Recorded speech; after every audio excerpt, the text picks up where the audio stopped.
Assalamu alaikum. Recipe yetu ya leo ni ya keki kwenye jiko la mkaa.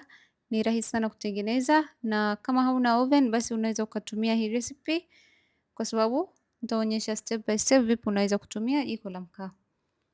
Sasa tuanze recipe yetu. Kwenye bakuli utaweka nusu kikombe siagi, kikombe kimoja sukari na utachanganya. Baada ya hapo utaweka mafuta vijiko viwili vikubwa na utachanganya vizuri kama dakika 5 mpaka ibadilike rangi kama hivyo unavyoona kwenye video. Kisha utaweka mayai manne moja baada ya moja.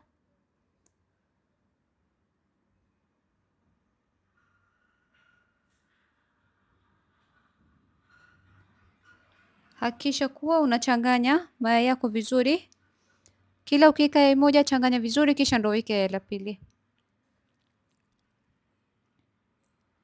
Kisha utaweka vanila vijiko viwili vidogo na utachanganya tena vizuri. Alafu utaweka maziwa nusu kikombe.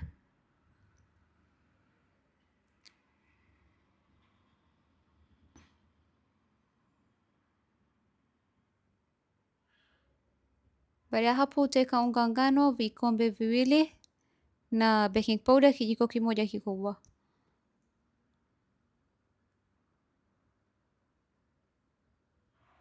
Changanya vizuri na uhakikishe kuwa hakuna madonge madonge ya unga, na pia usichanganye sana baada ya kuweka unga ili keki yako iweze kuchambuka. Kisha ninaweka kama kiasi kama kikombe kimoja ya mchanganyiko wangu kwenye bakuli nyingine, alafu ninaweka na robo kikombe ama vijiko vitatu vya cocoa powder na ninachanganya, alafu ninaweka kijiko kimoja kikubwa maziwa na ninachanganya vizuri. Chukua baking tin yako, hakikisha kuwa umepaka baking tin yako unga na siagi vizuri ili keki yako isigande baada ya kuoka, ama ili keki yako iweze kutoka kirahisi kwenye baking tin. Weka mchanganyiko wako wa vanilla mwanzo, kisha utaweka wa chocolate, alafu utamalizia na wa vanilla na itakuwa tayari kuoka.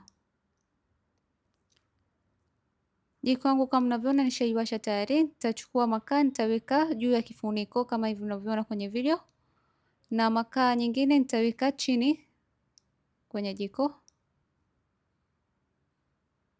Itakuwa kama hivi unavyoona, chini nimeweka mayai kama makaa kama hivi, na baada ya hapo nimeweka sufuria yangu nikaweka baking tin yangu ndani yake, alafu nikafunika na kifuniko ambayo nimewekea makaa.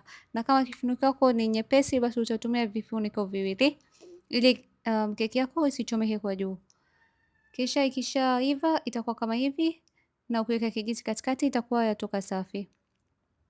Na keki yangu imechukua dakika 45 kuiva, lakini yaweza kuchukua zaidi. Na pia usifungue kifuniko ya sufuria yako kabla ya dakika 30, na keki yako iko tayari kuserve. Kama unavyoona, utaacha ipoe, utakatakata na utaserve. Enjoy.